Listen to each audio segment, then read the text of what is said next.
another episode of the Alamo City Sportscast with Mike Jimenez and Joe Garcia. Make sure to subscribe and hit that like button. Join the discussion as we broadcast live from beautiful West San Antonio. And remember to tip your hosts as it helps the show grow.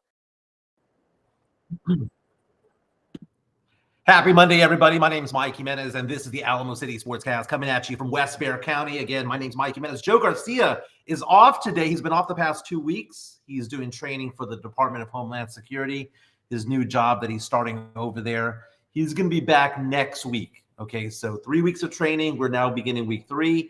We usually start at 10 o'clock, but it had to be a little bit delayed today because of technical difficulties. I needed Joe's passcodes to get into the podcast. So apologies for that. We didn't have a big show today. We're talking about the Cowboys and Texans. Lots to cheer about. I mean, I know some games they were won, some games were lost.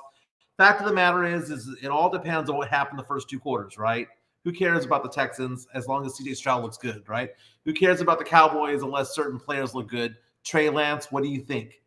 Question about the Cowboys. Should the Cowboys be playing Dak Prescott by now? We see the Texans out there playing CJ Stroud for a quarter and a half. Dak Prescott, I know he typically sits out most of the preseason, but should he already be out there? Should he have already been out there to begin with? We need to get also into ticket prices for San Antonio Spurs games because Jeff Garcia from Locked On Spurs and Ken's 5 had an article, he posted it again today, talking about the fact that secondhand seats, those second-generation seats from like Vivid, SeatGeek, StubHub, and things like that are going up 150 to 200%, depending on where you want to sit. Got to have a conversation about that.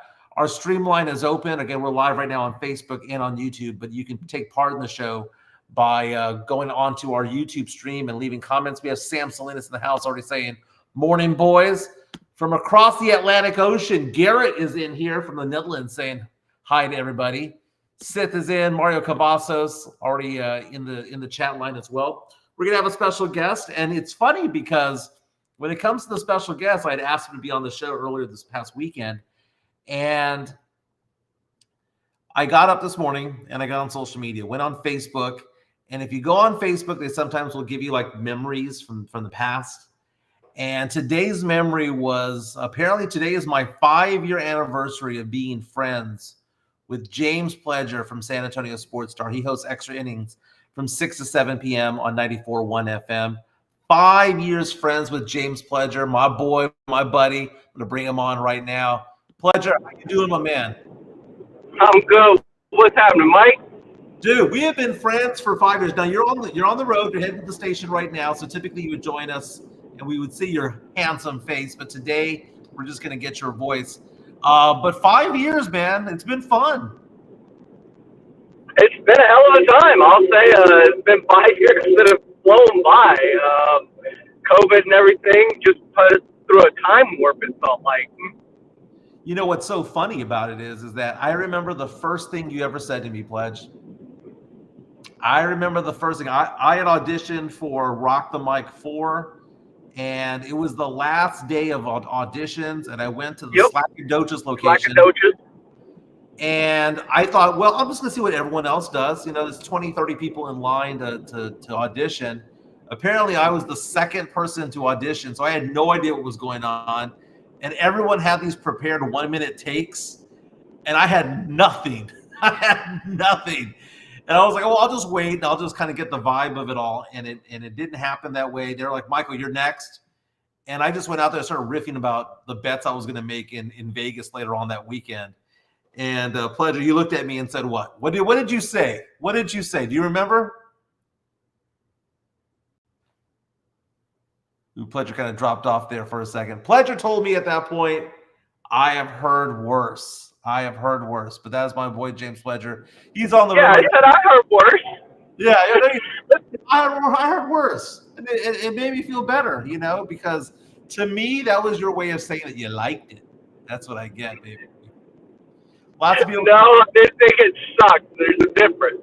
You were talking about going and laying money on the Aggies. When is that ever a good idea? It's not, dude, sometimes bets are not about what you think is going to happen. It's whether or not you're getting the odds to seduce you into doing so. Sith is coming out to us on our YouTube stream saying, "Ay, flaco, slimming down, dog. Pledge, today I hit 20 pounds lost here." Oh, nice. That's good. 20 pounds. So I would say a little bit more than a year. Probably in the last 18 months, I've lost 20 pounds. I keep a diary on map my walk and map my run and my fitness pal. So 20 pounds, man. Come and gone. I'm slimming down a little bit. I'm at the lowest Dude, 2.5 years. your weight fluctuates like Cowboys fans during the regular season, man. We're going to the Super Bowl. I'm at my lowest weight ever. I'm working out every day. Oh, no, we lost in the first round. Oh, I'm not going to work out anymore. I put on 30 pounds eating and visiting my daughter at LSU. I don't know if you know this, but she goes to school there. Graduated from there, actually.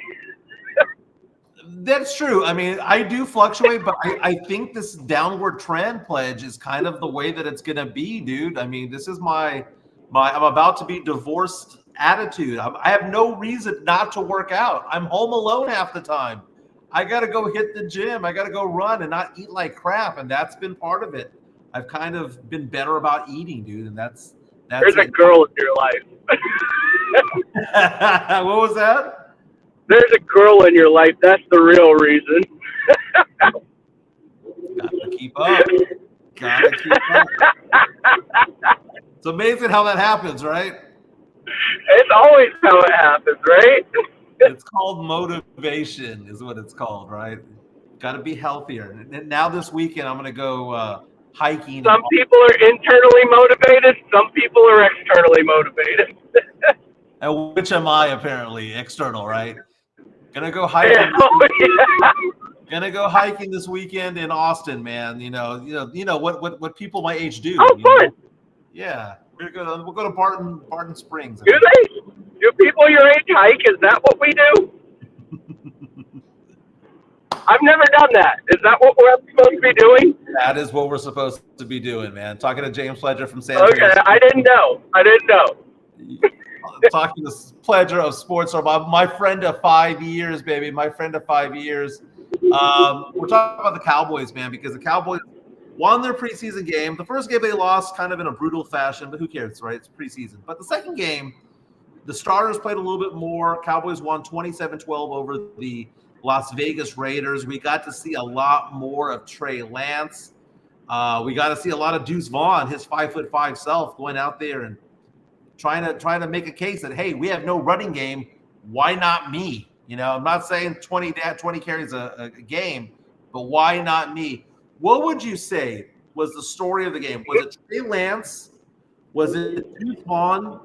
Was it the defense? Had that pick six as well. What was the story of the game for you? What was your takeaway, the biggest takeaway that you took from the Cowboys game this past weekend? The story is that I've taken away from both of their games is this defense is going to be different under Mike Zimmer. It's going to be as good as it was at turning the ball over under Dan Quinn. I think they're going to be more disciplined under Mike Zimmer, which will allow them to be better against the run and better in not giving up, you know, a free first down on 3rd and 5 by jumping off sides. Like, they're going to be better because they're going to be more disciplined. Mm-hmm. You know, it's funny that you mentioned that because the Cowboys have always been that team where it's about Dak Prescott throwing for 350 yards, throwing for 375, 400, getting 4 touchdowns, and the Cowboys win. Now, we've had Deron Bland go off for a lot of interceptions and Trayvon Diggs. But you're what it sounds like you're telling me is that maybe, just maybe, it's going to be a defensive-oriented team this year? Yeah, I mean, I think it kind of has to be, in a sense. Last year, about 6 to 8 games through the season, and I can usually pinpoint the fatal flaw of what those teams are. I remember one year it was about clock management issues, and the fatal flaw in the playoffs was they couldn't control the clock well enough to get a final playoff again at home against San Francisco. Then 2 years ago, it was the fact that, costly penalties. They were one of the most penalized teams in the league. And you had a penalty take away an interception by the Cowboys in San Francisco that year, and it kind of ended up costing them that game. It prolonged the drive, and they ended up scoring and going ahead.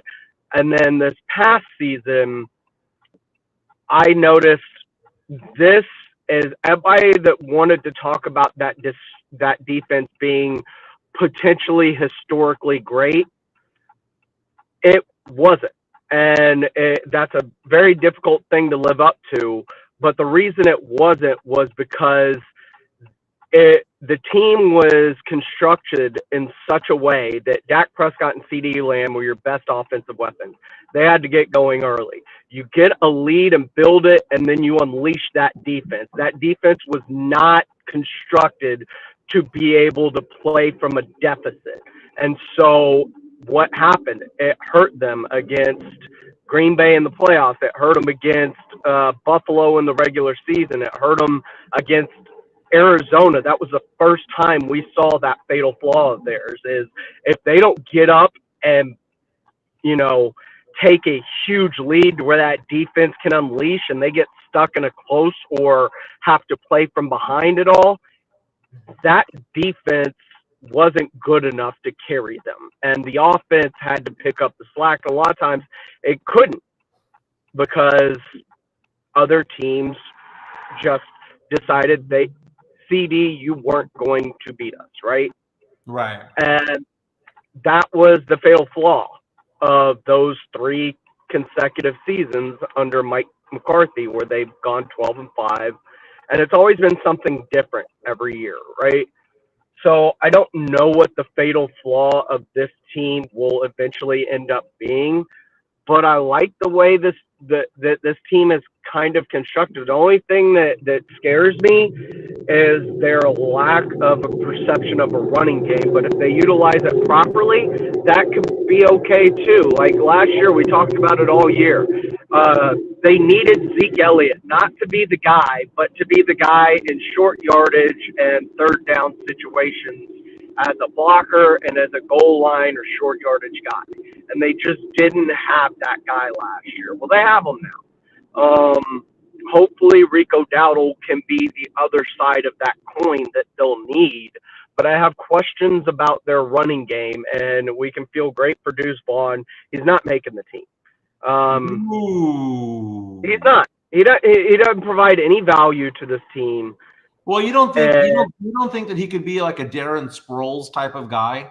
I mean, I'm not saying that you're going to give him, he's going to be the workhorse for 20 carries, but like Taysom Hill, I mean, no, Taysom Hill's a bigger dude, but like just somebody who changes the speed or the tempo of the game for a handful of running attacks. Sure, I think he can be, but name a time that you've seen Mike McCarthy utilize that in any way. Like they're trying to get him reps at wide receiver to turn him into a Darren Sproles type, but for a Darren Sproles type to succeed, he has to be in a Darren Sproles type offense which will accentuate and highlight what he does. Mike McCarthy's offense isn't that.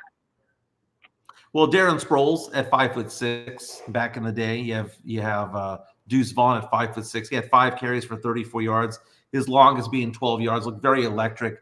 The person who led the team in rushing, by the way, was Trey Lance. Trey Lance had a great game. He had 34 yards rushing, including a touchdown run.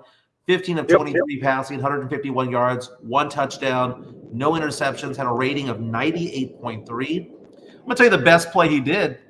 And by the way, Sam Salinas brings it up right now. What he did was, end of the second quarter, scrambling for a first down, understanding how much time was on the clock, and sliding to allow the Cowboys to call timeout with 1 second to go. And here comes Brandon Aubrey. 66 yards, would have been good from 70. We talked about whether it was the defense that was the story of the game, whether it was Trey Lance, was it the running game? It might have been Brandon Aubrey. 66 yards.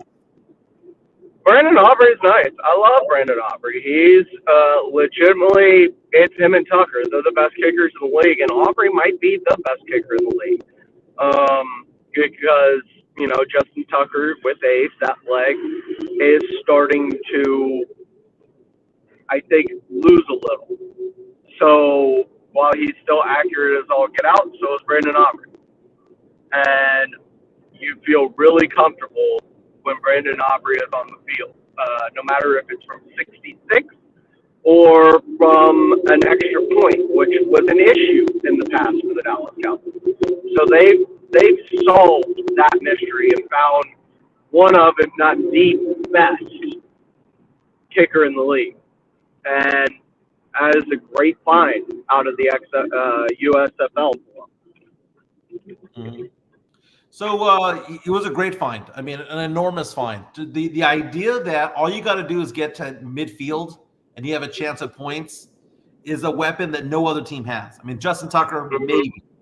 But just get to the midfield because they got to the 48 and he was good from 66 and he had distance to go. It didn't just barely go over. He had about an extra 3 or 4 yards behind it. Get him to midfield. You have a chance every half. You have a chance to win the game down the stretch if it's a tie game. Brandon Aubrey might be the biggest weapon they have. Oh, we see the face, baby. We see the face. I'm here, baby.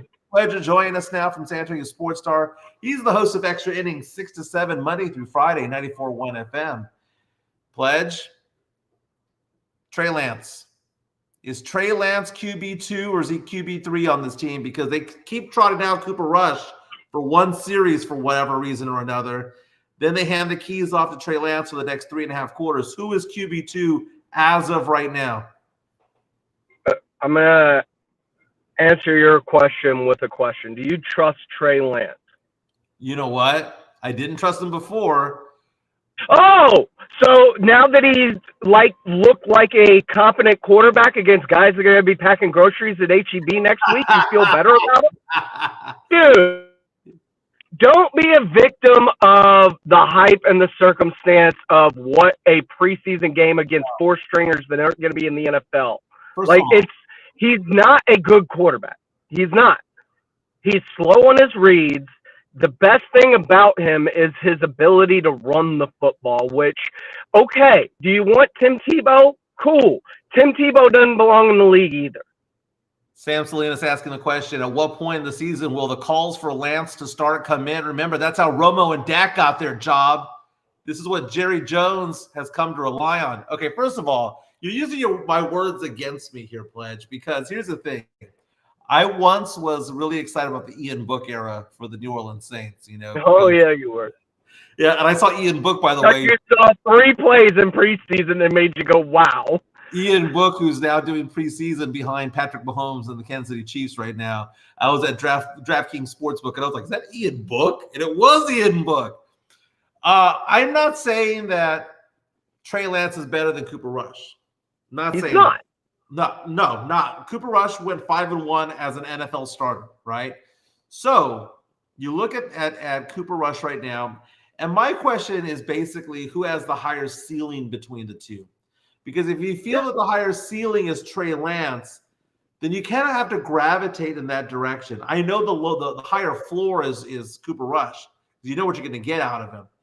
But Trey has at least shown the ability not to do stupid things. We saw Daniel Jones first quarter against the Texans this past weekend doing stupid crap that even Trey Lance wasn't doing. And that's Daniel Jones making $40 million quarterback in the Giants, right? In the number one media market in the country. We'll talk about the Texans in a second, but Trey Lance has shown competency. What I have been most impressed about is what he's not doing, or he's throwing the ball away when the ball should be thrown away. He's slow to read, man. He gets fixated on a certain receiver sometimes, and he gets stuck on them, right? So I see. Yeah, that's exactly what you want with your season on the line. I see the deficiencies, but the arm is there, the legs are there. The decision-making is there. He just needs reps, dude. He just needs reps, and that's what they're giving him. And now I question about Dak should be out there. Should Dak be out there right now? Because we see CJ Stroud out there. We see the young guys, Caleb Williams, all them out there.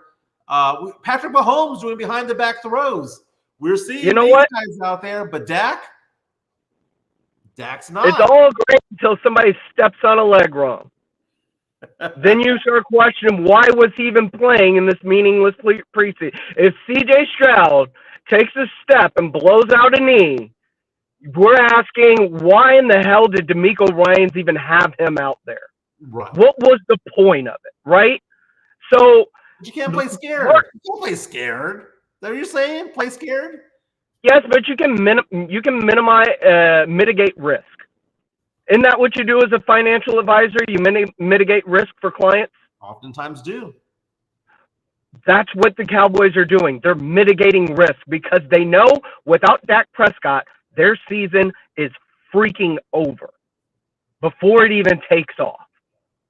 Dak Prescott is that important to the success of the Dallas Cowboys. He is the most important piece.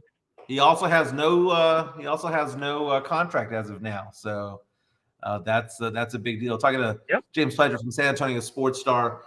Houston Texans playing the Giants over the weekend. Daniel Jones, man, I don't know what the hell he did on that pick six. 6 yards in, we saw an interception by Derek Stingley later on in the game. We saw Stephon. That was a good pick, though. That was a good pick. Yeah, he got it at the 2-yard line. He looked good. Like that Jalen Petrie pick six, that was a horrible decision by Daniel Jones. The Derek Stingley pick was just a hell of a play by Derek Stingley because Malik Neighbors looked like he had that. I sometimes forget where Derek Stingley went to college. I always forget. I don't know. It always slips my mind. Something like that. There's this place. There's alligators there. It'll come to me. Baby, he's an LSU Tiger. DBU, baby, DBU. And I remember when Stingley got drafted, you were. Oh wait, isn't that when where your daughter went to school? Yeah, she's graduated from there. Cum laude, baby. That's how we roll in the Jimenez household. I don't got no dummies as kids. All A's all the way through, baby, all the way through. But Houston Texans, we saw Stephon Diggs catch some passes. We saw Nico Collins. The weapons that they have, like who's wide receiver one? They all are. Right, they have a 1A, and 1B, because if you're going to say it's Nico Collins, I'll believe you. You can say it's Tank Dell, I'll believe you. You can say it's Stephon Diggs, I believe you.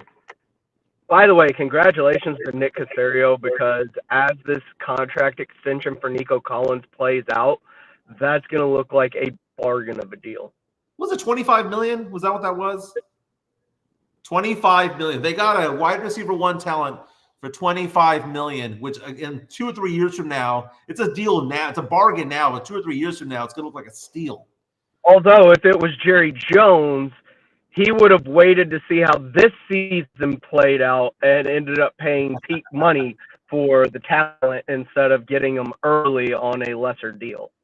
I know you need to get into the station real fast, so just give me like I got 2 minutes type of thing. Just let me know at that point. Okay. But I want to know your impressions of the Texans right now in preseason. What have you liked? What have you not liked? There's a lot to like. There's a lot to like. CJ looks exactly like he did when he finished the season last year. He is in a groove. He looks like he is with his receivers where they need to be. They're getting Stephon Diggs involved. And Tank Dell, despite being shot in the leg and suffering a broken leg, looks like he hadn't lost the step. Right. So that is very, very nice. But also, that defensive line is going to be a nightmare when it's fully together for opposing quarterback. This could be a special season, man. I mean, this is lining up to be a very special season for the Houston Texans. They have a very difficult. Sorry, you kind of pause there for a second. This could be a really special season. I like the way the things are lining up for the Texans right now. You mentioned the defensive line. Defensive line is great. They've drafted exceptionally well. DeMeco Ryans, this is the idea of having a young, energetic coach with ties to the Houston Texans that people want to come in and go with, right? We talk about like the Bill Belichick's of the world, are available, but no, what you need sometimes for a young team doesn't always work. You need to have a DeMeco Ryans type of guy who identifies with these players. And I love what he's been able to do ever since coming over from San Francisco. What a tremendous hire Nick Caserio doing a bang-up job. They're drafting well. They're doing smart pickups on free agency. They're not doing stupid contracts. This is a machine that they're building over there. And as long as they're healthy, they're in the mix. Smart pickups. You want to talk about smart pickups. Cam Akers looks like a stand. I advocated for the Cowboys to kick the tires on him weeks ago before he was signed by the Texans. That is looking like a brilliant move by Nick Caserio right now. That's going to give them some depth behind Joe Mixon. And, yeah, I mean, there's going to be, mark my words, the Texans are going to have to make a trade next week before final cuts. There's going to be a receiver, whether it's Robert Woods or John Mechie, or there's going to be a receiver that somebody wants because they are so stacked at that position. Mm-hmm. And I wouldn't be shocked to see Dameon Pierce get traded. I mean, sometimes people just don't fit in a system. And going from the power run scheme under Lovey and Culley that Pep Hamilton was running to this zone scheme, Pierce just doesn't look like he gets it. He doesn't know where the cutbacks are supposed to be. He doesn't feel it because power scheme, you're running to holes here, go get it. Zone scheme's about feeling where the hole's going to open up. It's NMB around here-ish, but you got to find it and then find the cutback off of that. That's how big runs happen in the zone system. And I truly believe that Dameon Pierce just needs a fresh start somewhere else. I don't think he'll ever get it in Houston. Yeah, Pierce had a great rookie campaign back in the day. But as you were saying, I mean, back in the day was 3 years ago, dude. It's not. Let's not act like he's 100 years old.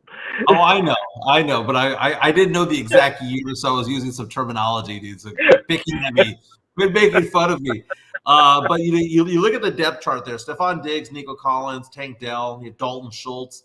Then you mentioned Noah Brown, Robert Woods, John Mechie. They have so much weaponry around them. But the most, to me, the sexiest part of all that, you have Laramie Tunsil. You have Shaq Mason. You've got Titus Howard. You've got the trenches there. That's just as sexy, just as tasty. This Texans team, I have dropped the Bengals as my Sancha team. I'm reuniting, as I dropped off with Bill O'Brien. Okay. Fair. What's that? That's fair. Bill O'Brien was when they were 1 yard away from beating the Patriots, and they needed half a yard in Houston to beat the Patriots. They were going to upset them, and they punted the ball away to Brady with 2.5 minutes to go. And I was like, you don't deserve to win. You just don't deserve to win. Now, before I let you go, Pledge, was looking on ESPN.com today. Mm-hmm. They released their playoff predictor for college football, right? So apparently, and correct me if I'm wrong, it's 12 teams this year. Are they moving to 12 teams? We're going to the 12-team format. Oh, by the way, real fast before I forget, Cowboys game. Best part of it all was the chain gang was gone. They did a virtual spot. That was great. The graphics sucked ass, but that was great. I had to bring that up, by the way.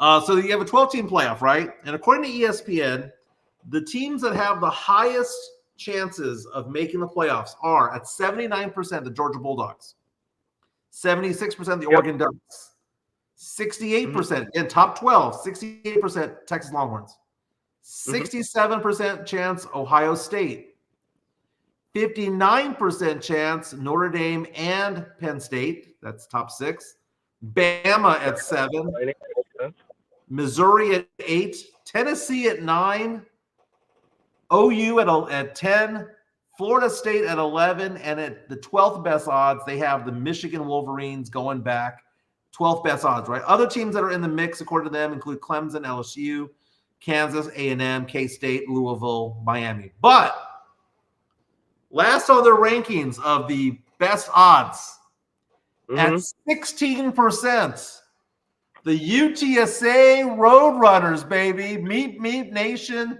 shows up. Their logo shows up saying that there's a 16% chance of UTSA making the college football playoff. You going to put your money on it? Somebody non-power fives got to go. So here are the non-power fives: Louisville, SMU, Boise State, UTSA. Mm-hmm. And they're at 16, 17, and 18% respectively. Yeah, that tracks for a non-power five.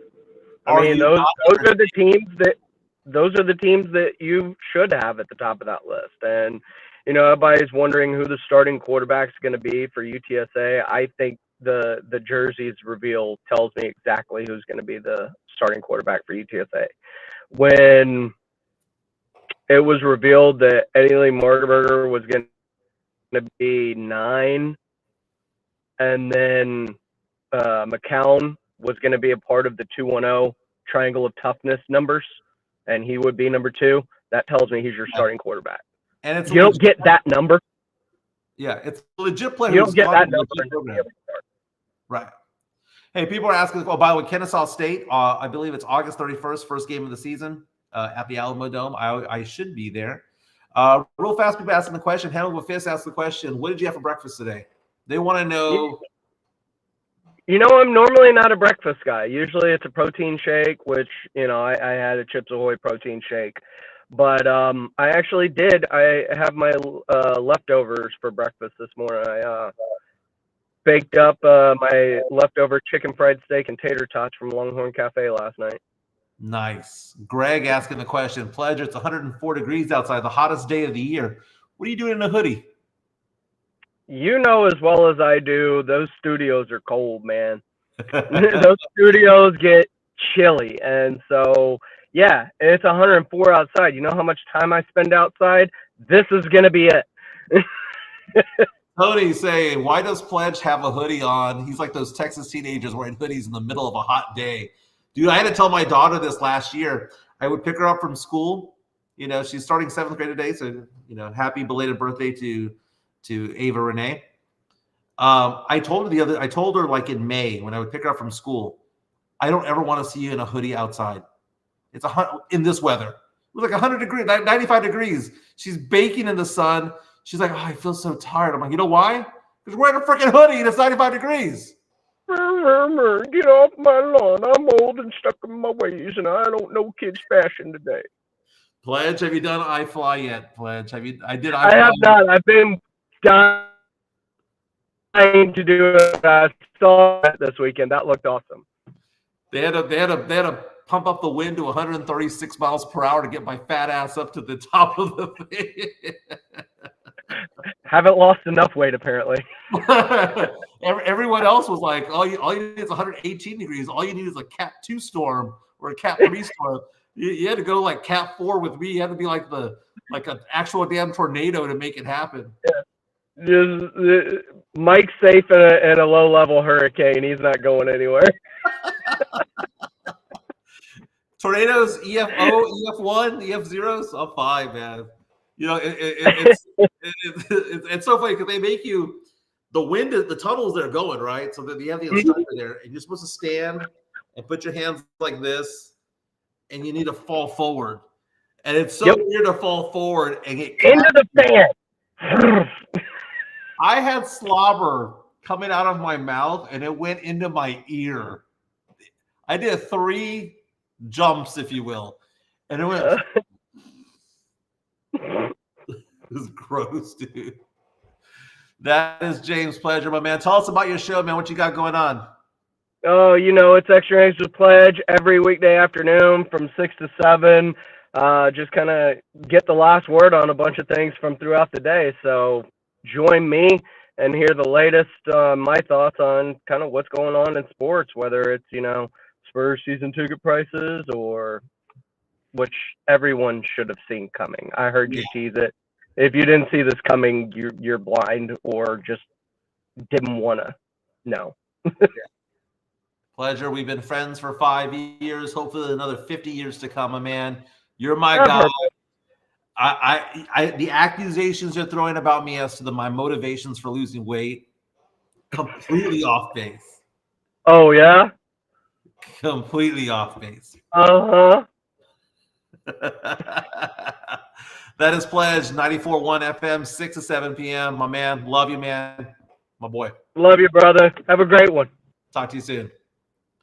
So we have a question coming in from Tony asking the question, what's the weight limit for iFly?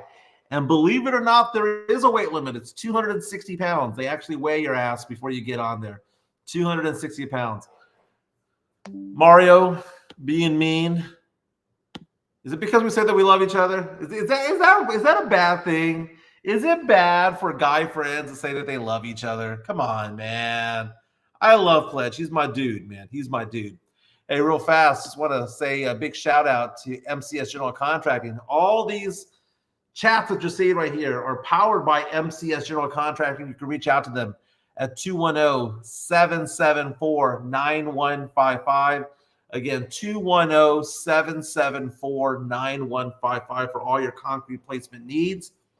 Talking about slabs for your home, swimming pools, whatever you got going on, patios, sidewalks, parking lots. They give them a call. Again, MCS General Contracting, 210-774-9155. I'm a client myself. They've done work at my house. They did a fantastic job. Also, don't forget to subscribe to Locked On Spurs. Jeff Garcia bringing your daily Spurs content as we're getting closer and closer to the beginning of camp. The Spurs last week revealed the entire season, more than 20 games on national TV, talking about TNT, talking about NBA TV and all of those places, ESPN. More than 20 games are going to be available, and probably a good thing because ticket prices are going up. Jeff Garcia from Locked On Spurs, Ken's 5. You can follow him at Twitter and on Threads at Jeff G Spurzone.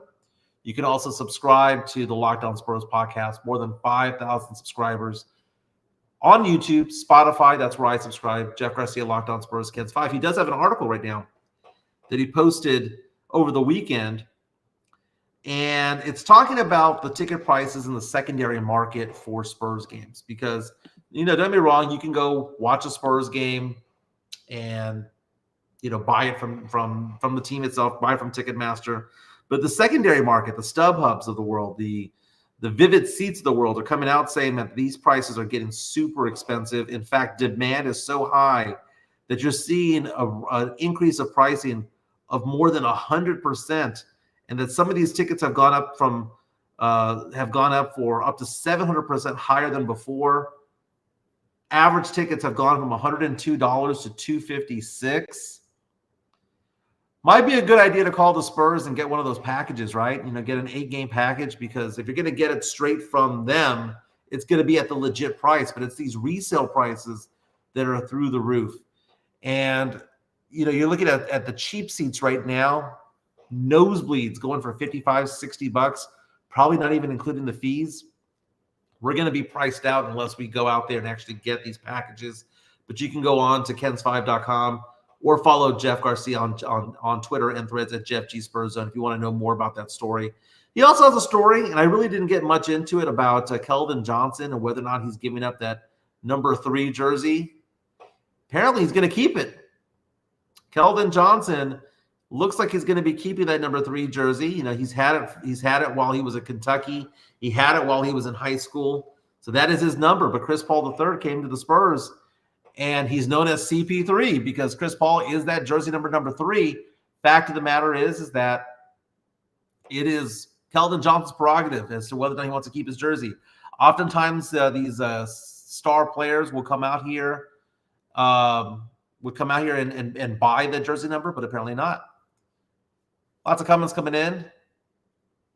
Tony saying that I'm 252 on a good day. Hey, you qualify for iFly, baby.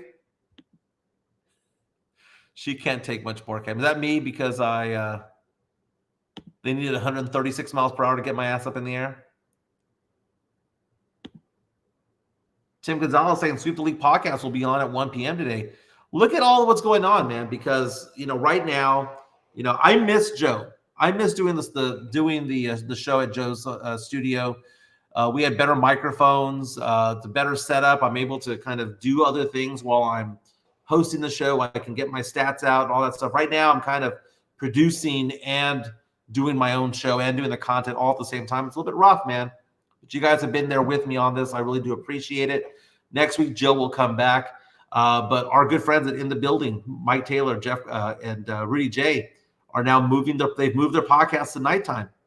So when everything gets going, for when sports really get going. You have this podcast, 10 a.m. Monday through Friday, to talk about Cowboys after the regular season games, talking about the Texans and the Texas Longhorns, and UTSA football and Aggies, all of that, Spurs when that gets going. This podcast is going to be so freaking big, and you guys are on the ground floor, and we appreciate it so much that you've been able to do that. Sweep the League with Rudy Campos Jr. Rudy does a fantastic job, oftentimes has very good guests. Alonzo's coming out saying Spurs should just trade Keldon Johnson. Trade Keldon Johnson. I like him on this team, man, especially at the price point that he's at. I don't mind him. I really don't mind him at all, man. But lots going on. We were talking about the fact that UTSA football is, according to ESPN, a 16% chance of making it into the college football playoff, the 12-team selection. Imagine that. Imagine UTSA making it to the playoff. Because right now, season has started, they're not ranked, but they did get 6 votes in the AP poll. Imagine them playing an LSU. Imagine them playing a Clemson or an OU. Imagine a playoff game where UTSA football is front and center and playing a Power 5 team would be so amazing. I don't care if it's Tennessee. I don't care if it's Missouri. Imagine if they go do that. That's amazing, man. Man, dude, we're getting some Keldon Johnson hate today, saying Keldon's every shot I make is a game winner, or at least that's how I'm going to act Keldon Johnson. My man, dude. Keldon, dude, at the price point that he's at, and if he's going to be the 7th or 8th man, I mean, I don't want Keldon Johnson starting. Okay, he was a starter for the Spurs for a few seasons. He got the bag, got a pretty good increase in price, but he's still at a pretty good price point right now. He's the 8th guy on the team. He's the 7th guy on the team. I don't know why we're giving him so much crap. He's not. He's no longer that guy. David Atwater reminding us that it was Tennessee that killed the living crap out of UTSA that last season. Tennessee's a pretty decent team, man. It's an SEC school. It is an SEC school. We were talking about a lot of different things. By the way, there's an article right now on ESPN talking about how former Spurs assistant coach and former San Antonio Silver Stars star Becky Hammon, who's now the GM over at the Las Vegas Aces, is saying on Sunday that she is denying that she mistreated a former player who was pregnant. So if you want to see that article, it's on ESPN.com. Tim Gonzalez saying college football week starts in exactly 0 NFL weekends. 0 weekends, because it's going to get going this week, man. It's going to get going this week. We're going to finally have some real games going on. Let's take a look at it. We've got on Saturday, this Saturday, Florida State, Georgia Tech, 11 a.m. 11 a.m. on ESPN. Then the following weekend, we got 4 games on Thursday. We got 1 game on Friday, and then the big old slew of games on Saturday. Right now, you're going to have Georgia taking on Clemson. Week 1, it's a battle between number 1 and number 14. That's an 11 a.m. start on ABC. That's going to be a great game. Texas plays Colorado State on ESPN at 2:30. Texas favored by 35 points in that game. Bama taking on Western Kentucky because that's what they do. Notre Dame traveling to Kyle Field. A&M a 2.5-point favorite in week 1. LSU, USC, the Vegas Kickoff Classic on a neutral site. LSU favored by 6 points in that game. LSU, again, ranked 13, USC number 23. And then you have a Monday night game if you want Monday night college football. September 2nd, Florida State taking on Boston College. Going to be super excited, man. As they're mentioning, David Atwater saying Florida State and Georgia's in Dublin. Amazing. Amazing. Lots of people coming in. Dude, more hate for Keldon Johnson. I'm not even going to play it, dude. There will not be any Keldon slander today. He has done nothing other than be a pretty decent guy. Now, Mario Cavazza is coming out and saying that he got Jeremy Sohan to sign his basketball card. You can have it once you admit he's your adopted son. Very nice. Now, correct me if I'm wrong. Was it you, Mario, that was over at San Antonio FC earlier this past weekend? I think we got that comment that you mentioned earlier. Let me see if I can find it. No, it was Sam. That's right. Sam Salinas reaches out and says, could have gotten a special guest, But I don't know how Castle would have taken it if you asked him to meet his dad and go on his podcast. Sam Salinas reached out to me over the weekend, sent me a text message, and it showed a photo of him with some guy, and it turns out that guy was Stephon Castle of the Spurs, who went to the SAFC game. And apparently there was a swapping of hats and all that stuff that went on, and he posed for a photo. Stephon Castle, rookie for the Spurs, number 4 overall pick. Fantastic, man. That's fantastic. But no, we did not get him on this podcast, but that would have been pretty cool. That would have been pretty cool. So we had James Pledger on from San Antonio Sports Star. Don't forget, again, his show is Monday through Friday, 6 to 7 p.m. on 94.1 FM. And Pledger talks a lot about, recaps the weekend that was, especially on Mondays. But I was kind of puzzled as to the hate he was giving Trey Lance out there, because Trey Lance is looking more and more competent by the week, more and more comfortable. Trey Lance is a player, because of COVID and because of scheme, even though he was a top 4 pick in the NFL draft a few years ago, he didn't get a lot of reps. And now you're seeing him do it. And I've been impressed with Trey Lance. Trey Lance is not lighting it up. He's not the second coming of anything special yet. But he's not doing silly, stupid mistakes. He's handing the ball off the way he should be handing the ball off. He's going through his progressions a little bit better as the quarters go by. His arm looks fine. His arm strength looks fine. He can run. He can identify the clock. He throws the ball away when it's appropriate to do so. I'm just saying that the Cowboys have a little something there. Is he going to be the starter, the successor, the heir apparent to Dak Prescott? No, that would be a big downgrade. But I am more impressed with Trey Lance right now than I was before the season started, the preseason started. He's going out there. Is he balling? No. He just doesn't suck. He's looking eye. 1 touchdown run, 1 touchdown pass, no fumbles, no interceptions. What more do you want in a preseason game? He's looking okay. And if he's going to be fighting for that QB2 position, I don't know. David Atwater is saying Mike Taylor hates Lance as well. Well, I'm looking at it from a different position, different standpoint, because I'm not a Cowboys fan, and he is. We love Mike Taylor.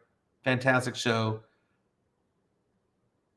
But he is, that if you go to Trey Lance and you move away from Dak Prescott, you're going to suck. And that's a problem the Cowboys have, is that if they move away from Dak Prescott, they go from a 12-win team to a 6-7-win team. I don't care if it's Cooper Rush or Trey Lance out there. They lose. They're going to start losing. They're not going to win because of Dak Prescott. Dude, I had somebody over the weekend tell me, well, what about trying to compare the regular season stats of Patrick Mahomes and Dak Prescott, how they're really similar? And he goes, and look at what they do in the offseason. I'm like, in the postseason. In the postseason, Dak does nothing. Against the Packers, if I was asking this question, when the Packers beat the living crap out of the Cowboys in Jerry World, how embarrassing it was to see Aaron Jones just run the ball up the middle every single play, to see Jordan Love look like a better quarterback than Dak Prescott. How many yards did Dak Prescott throw that game? 403. Why was it 403?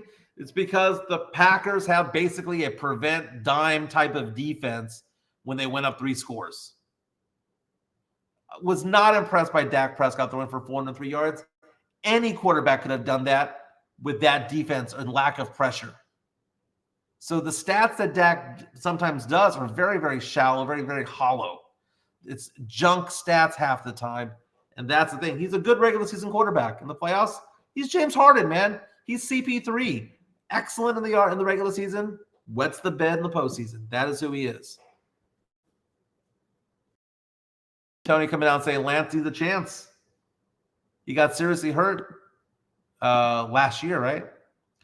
Question coming in from Chris saying, can Lance be a Taysom Hill? So last night, the Niners, it was on Fox, the Niners beat the Saints in their preseason game. It really only the first half mattered to me because that's when the starters were in. We saw Derek Carr actually look competent out there. Taysom Hill scored a touchdown, completed a 16-play drive. It was like 90 yards, basically. And on play 16, 4th and goal, we see Taysom Hill make it into the end zone. Barely, but that guy's strong. I love watching Taysom Hill, but he's a one-of-one. Taysom Hill is exciting because he can run the ball. He can pass the ball. He can catch the ball as a tight end and as a receiver. He can play fullback. He does everything. Taysom Hill is a baller. Love him. He's already in his mid-30s. He's not going to be doing this forever. But it's so much fun to watch him play and to see what past coaches, Sean Payton, did with him and to incorporate him into the team. Can Trey Lance do that? I don't think Trey Lance has the body style for that. And he's not as diversified in what he brings to the table. If you're going to have him come in as a wildcat option, I can see that.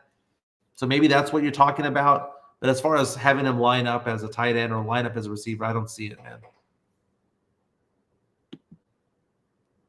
Mario Cavazza says, you're giving Trey Lance more love to him than local Dallas radio voices saying he's not an NFL quarterback. I'm not saying that he's a starting quarterback right now. Is he a clipboard holding quarterback? Yeah. He ain't bad.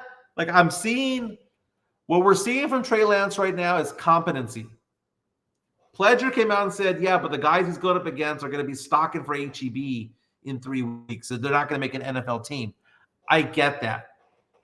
But what do you ask of a quarterback? What's the number one thing you ask of a quarterback? Is it to win? No, the first thing you ask of a quarterback is do not give the game away. Do not throw the ball away. Do not turn the ball over. That right there is what you ask a quarterback to do, number one. And guess what he's done this entire preseason? He's held on to the ball. He doesn't fumble the ball. He hasn't been.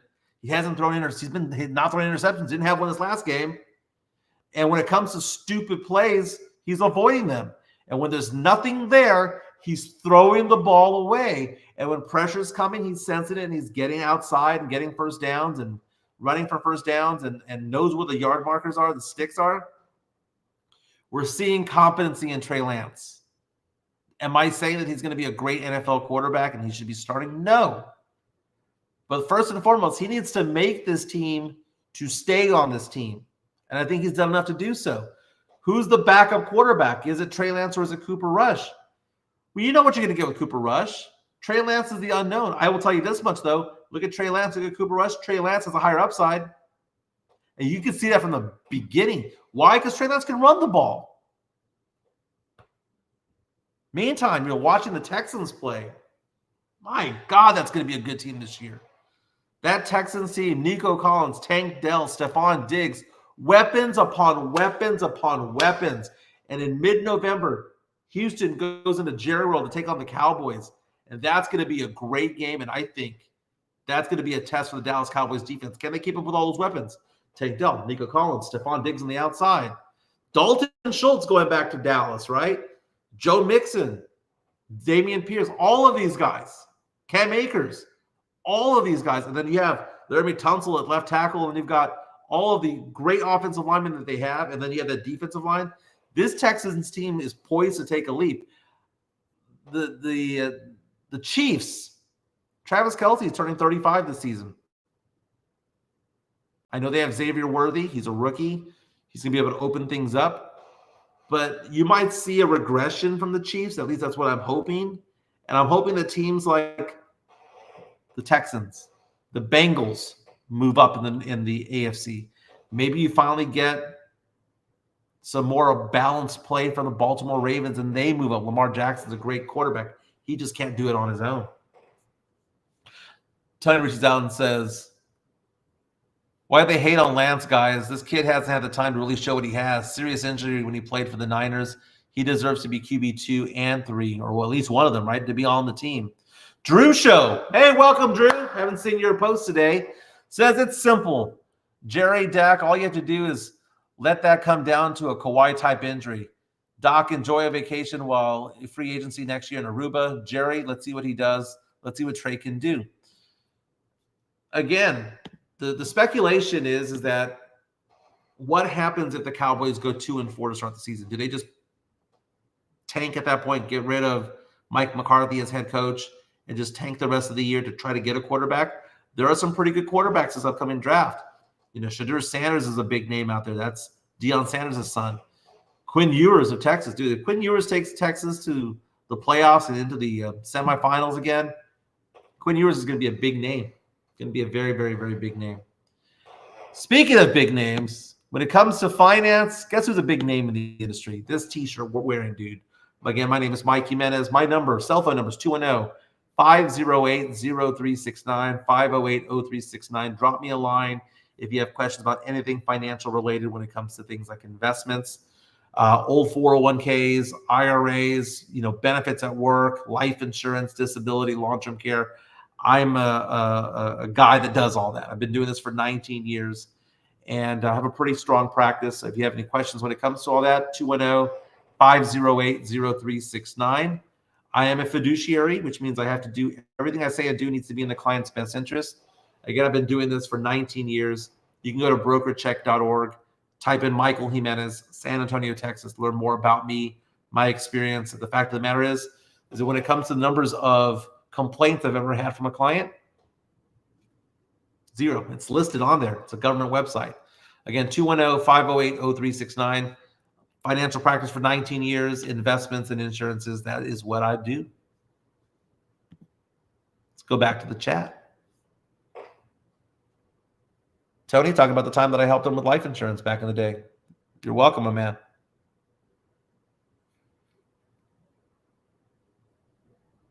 Drew Show saying, hey, what's up with that scrub Kelvin holding on?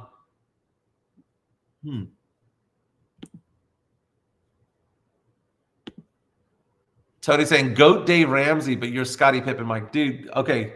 Dave Ramsey.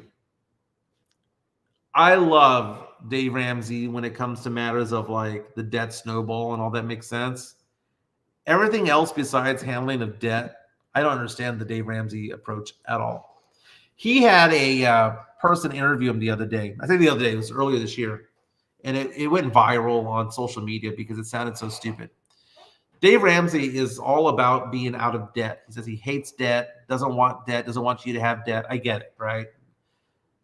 But there is such thing as good debt. I'll give you an example. I'm in a house right now that I purchased 7 years ago. My interest rate on this house is 2.625. That's basically free money.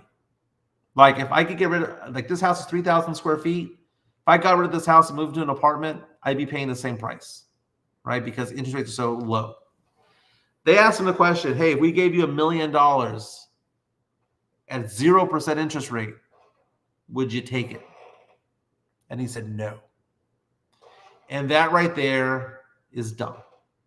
Because you could have just taken that money, put it in a CD and gotten 5% and paid this back off at 0% and made what's called a positive arbitrage, a positive transaction, right? The pros outweigh the cons when it comes to it all. Dave Ramsey is great when it comes to managing debt, the debt snowball, getting an emergency fund and all that stuff. But when it comes to investment advice, when it comes to that type of stuff, maybe give it to somebody who actually has licenses in that. He doesn't. Look him up. Go to brokercheck.org. Look up the investment license that Dave Ramsey has. He's also very, very, very, very aggressive when it comes to how he puts proposals out there. And he says that people are getting 12% a year. Get the F out of here. Tony saying, I agree with Dave Ramsey about 80%, but I need a good car for no issues going to work. It's funny. Yeah. He's like, oh, eat red beans and rice for 30 years while you pay things off. Meantime, everything's getting more expensive.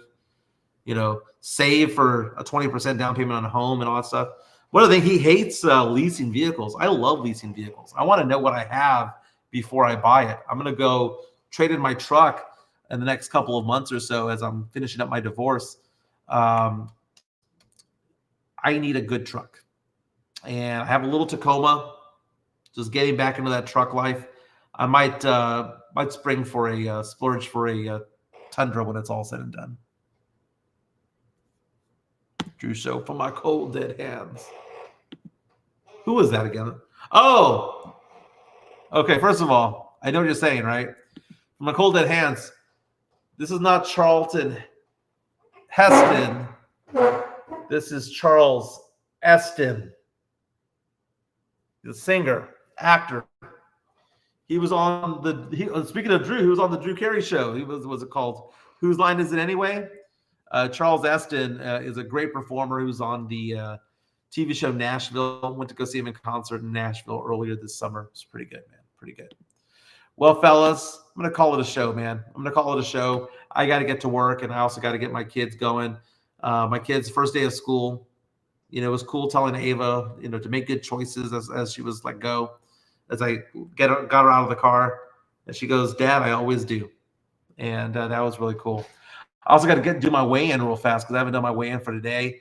But the last I checked, I'm down 20 pounds over the last 18 months. The goal is to lose 10 more. I don't want to be skinny. I don't want to be skinny. I just want to be healthier. That's basically it. Lose 10 more pounds. Go from third trimester Michael to first trimester Michael, and I'll be happy. Sam saying, good show. Sam, love you, man. Thank you so much for everything. Thank you again also to James Pledger from San Antonio Sports Star. Subscribe to San Antonio Sports Star as well. Again, 6 to 7 p.m. Monday through Friday. Extra innings with James Pledger. Everyone have a fantastic day, and I'll be back tomorrow. Joe Garcia will be back next week, and everything will be back to normal. Y'all take care.